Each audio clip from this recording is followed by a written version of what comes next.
But I wanted to get to a bigger point. Because the time comes, somewhat pun intended, for us to take the gloves off when it comes to Jake Paul. Loses a unanimous decision to Jake Paul in 2025. The fight has not even played out yet. Fixing the fights. It's not fair. It's an embarrassment on boxing. He shouldn't be doing this. It's so embarrassing. He's fighting old men. Stephen A. Smith is firing shots hard. He's had it with Jake Paul's so-called boxing career, accusing him of rigging fights and cherry-picking opponents way past their prime. He's calling Jake out for hiding behind older fighters and says enough is enough, it's time to stop playing soft. And yeah, he brought up that wild Mike Tyson matchup, slamming it as dangerous and flat-out dirty. According to Smith, Jake's just waving around fat paydays to lure fading legends into the ring so he can keep stacking cash, no honor, no risk. These are the kind of things that I'm talking about here. Boxing's a skill. Let me give y'all an example. Remember Francis Ngannou? Remember that monster? That Nigerian nightmare? Remember him? And then we saw him show up and show a little skill against Tyson Fury, who came there out of shape. What happened when he got into the ring with Anthony Joshua? He got put to sleep much in the same way Nate Robinson got put to sleep. Boxing is a skill. Jake Paul is a professional. He trains. At some point in time, I don't give a damn if it's a light heavyweight.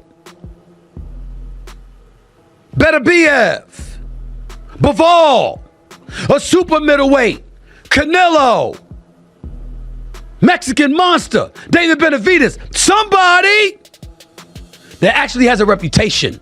In round 7 of Jake Paul versus Julio Cesar Chavez Jr., the internet lit up panday, not in a good way. Some fans spotted online platforms listing Jake as the winner before the final bell. Yeah, seriously. That mistake sent fans into a frenzy. How does a result go live before the fight even ends? For many, it wasn't a glitch, it was the curtain getting pulled back. For those already skeptical, this felt like the moment everything clicked. The fights might actually be fixed, and someone with power is pulling the strings in Jake's favor.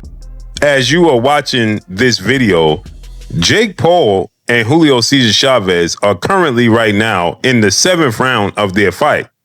But when you go to Google and Google the fight, it gives an accurate breakdown of all their past fights.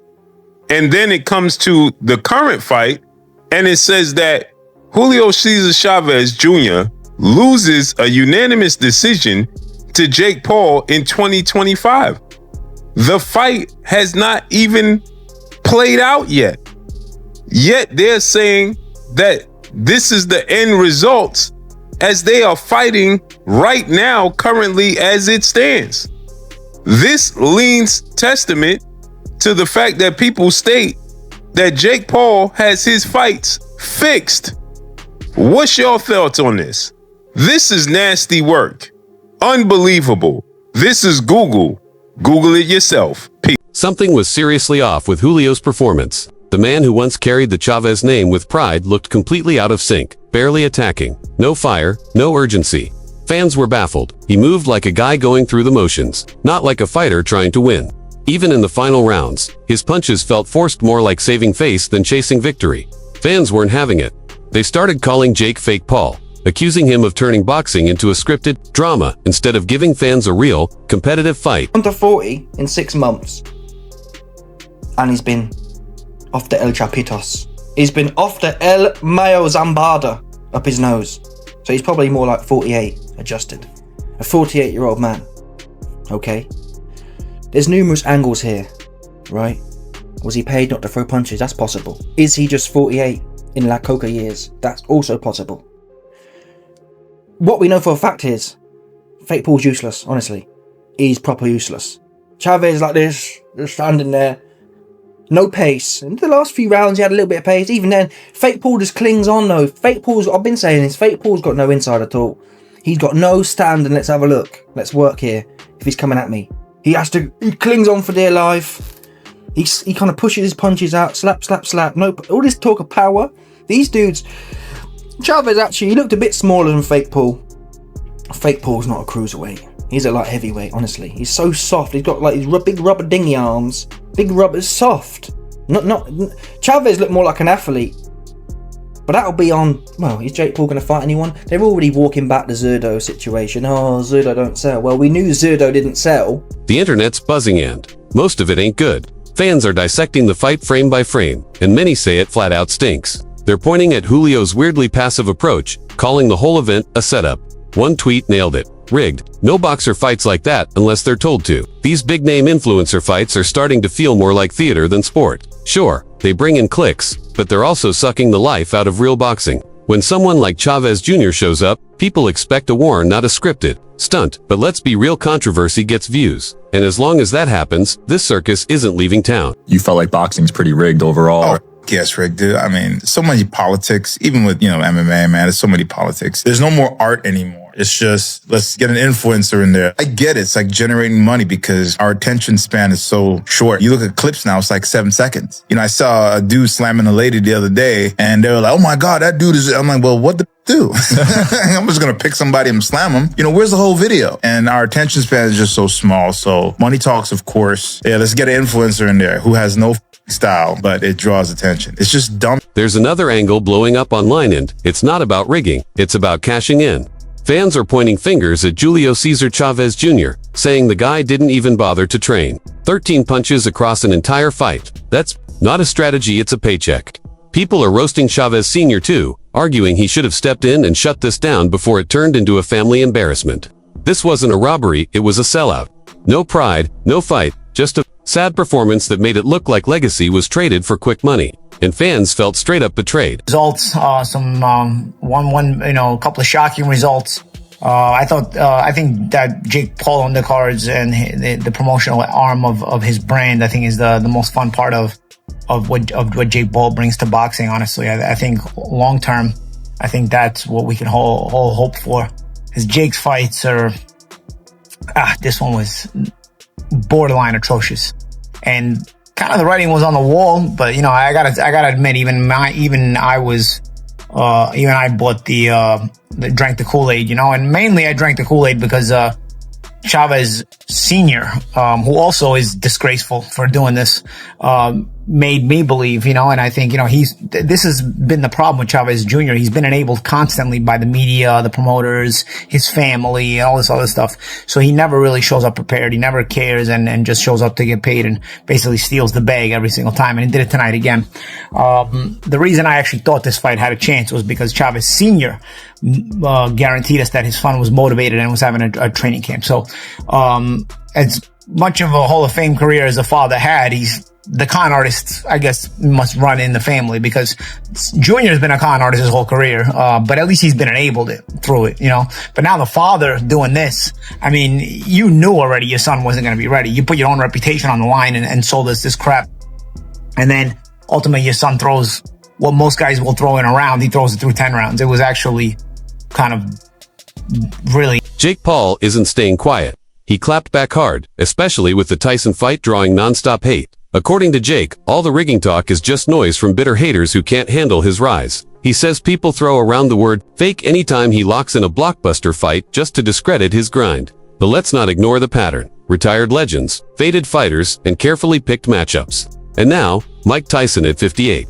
Fans aren't just being salty there, connecting the dots. To them, it's not Haiti's history repeating itself with every headline. After I beat Mike Tyson, the amount of people saying this is rigged was crazy. They showed this clip of Mike Tyson going to swing at me with a left hook, and he stopped doing it, but saw I had my right hand up. So he would have swung like this. I catch it and shoot. He's leaning forward I could have knocked him out. So that's why he stopped throwing it. And it's they play this one clip and it has literally 50 million views on TikTok, but the average person doesn't understand boxing. Even respected voices in boxing are weighing in. Coach and ex-Olympian Tony Jeff came out swinging, saying, "Not every Jake Paul fight is rigged, but here's the catch. Jeff didn't exactly defend Jake's boxing skills. He admitted Jake mainly beats guys who are older or outmatched. So yeah, the fights might be real, but that doesn't make them impressive." Jeff's message was simple. Just because it's not fake doesn't mean it's legit. And let's be honest, when your opponent list looks like a retirement home roster, people won't stop questioning your wins. And they shouldn't. You might be raging and saying, but he's fixing the fights. It's not fair. It's an embarrassment on boxing.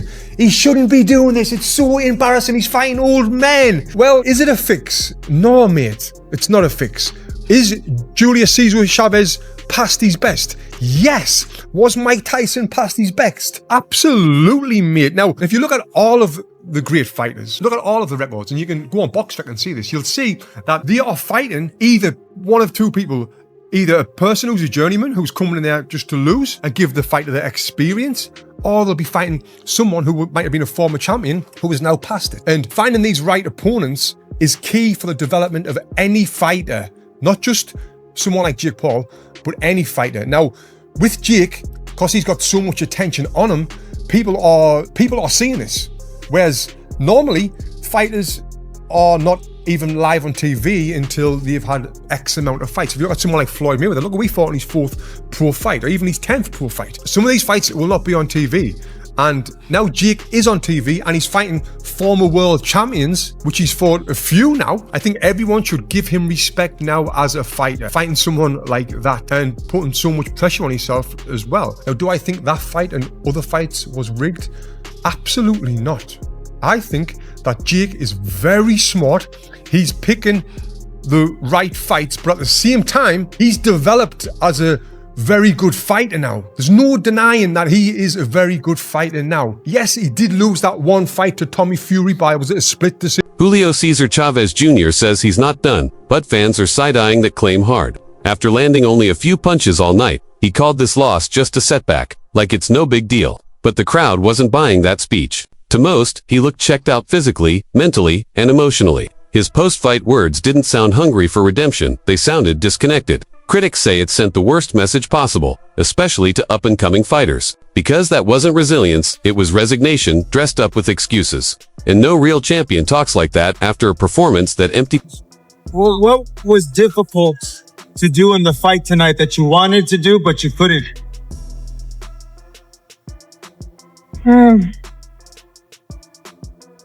Our confidence, first round, and come forward. I think when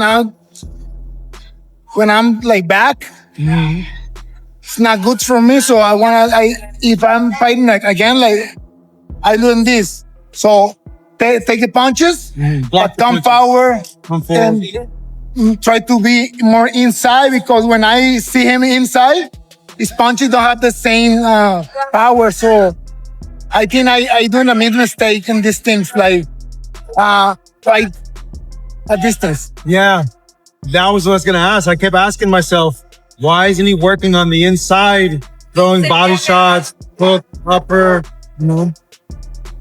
Yes. So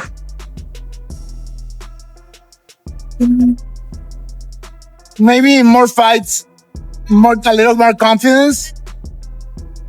I need it, like more confidence. Jake Paul's fight with Julio is just another chapter in what fans call his scripted boxing tour. Let's be real, this isn't new. Jake's been turning the ring into a media circus for years. His fights often feel more like showbiz than real blood and sweat, and the pattern's clear now. Chase, aging fighters, secure, safe wins, and flood the headlines. With the Tyson bout coming up, fans are already rolling their eyes, calling it a PR event in gloves. More important and quite serious news in the combat sports world. Mike Tyson versus Jake Paul, it's come out now. It was rigged. I can't believe it. You know, you have to question the validity of boxing these days when you can't trust two professionals to get in the ring and do their best against each other. And instead you find out Mike Tyson pulling his punches, not trying to hurt Jake Paul. Absolute disgrace. I thought better of them. The Tyson fight rumors are getting wild, like Hollywood script wild. Insiders are claiming both fighters got detailed instructions before the bell even rang. Every punch, every moment, pre-planned. And here's where it gets crazy, some say. Tyson could be penalized financially if he knocks Jake out too early. Let that sink in. If true, this fight isn't about who's the better man, it's about protecting Jake's brand. Fans aren't watching a clash, they're watching a carefully written performance. Y'all already know I'm mad about this fight. I really wasn't even going to talk about it because I already felt like it was a setup. But when Trick Daddy Dollars posted this on Instagram, it really just confirmed and solidified everything. So, Trick Daddy Dollars posted this on Instagram, and I'm going to read it to social media. So it says the rules for the Mike Tyson versus Jake Paul fight are designed to favor Jake Paul. These include: the rules are extremely favorable to Jake Paul. The contract will incentivize Mike Tyson to lose and give Jake Paul an opportunity to choose himself as a winner. The first stipulation in the contract will punish Tyson for knocking out Jake because he is paid on a sliding scale per round. Sorry. If Tyson knocks Jake out in the first round, he would receive no money. If he knocks him out in the second round, he would only make a small amount of cash. For Tyson to make the most money, he needs to survive all 8 rounds, which means avoiding knocking Jake Paul out. If the fight goes to a split decision, it favors Jake Paul because the judges have to be approved by Jake Paul. I'm gonna let y'all read. At this point, the fight with scripted narrative is basically Jake Paul's brand identity. People believe he's not just booking opponents, he's buying safety. The pattern's hard to ignore: punches that never land, knockouts that never come, and fights that feel more staged than real. And after this Chavez Jr. fight, Jake somehow made the cruiserweight top 15. Fans were floored. How does a guy coast through a soft matchup and suddenly make the rankings? Then you want us to respect Jake Paul as a fighter, but how you want me to respect this man as a boxer and he basically pays his opponents to lose? The culture didn't want to see that. All the 80s babies and people born in earlier time did not want to see that fight. And I think if I knew these rules, which I believe these rules make a lot of sense to why Mike Tyson really didn't fuck him up. And it's like, why do you think people want to continue to watch a Jake Paul fight when every time it's going to always be in his favor because people are paid to lose? Nah, respectfully, that's not real boxing. That's not real fighting. I'm sorry. And I know for Tyson, he's retired anyway. He's still the champ. This fight didn't mean anything, but it meant everything for Mike Tyson fans. And I'm just like, I'm disappointed. And I wasn't even going to come on social media. But like I said, once I saw Trick Daddy post that, I was like, even casual fans noticed something weird in Julio's body language, like he wasn't really there to fight. His punches were soft, awkward, and strangely slow. And who bites their glove in the middle of a bout? The whole performance screamed rehearsed. People felt like they were watching a script unfold, not a real contest. But there's a divide. Some defend Jake, saying the hate comes from jealousy, not facts. They believe Jake earned every bit of his rise. From YouTuber to pay-per-view star, Adam Smith even calls him a pioneer. One thing's clear, Jake's not just boxing, he's building a media empire. I mean, if he does, it's going to be one of the great stories of this generation, isn't it? They start off as YouTubers, influencers. I love working with Logan Paul and KSI when we did that fight together. It was the sort of start of it. My kids love what they've done, the whole Misfits thing. Look, yeah, I love it. I mean, I'm a hardcore boxing fan, and that European title fight doesn't get any better.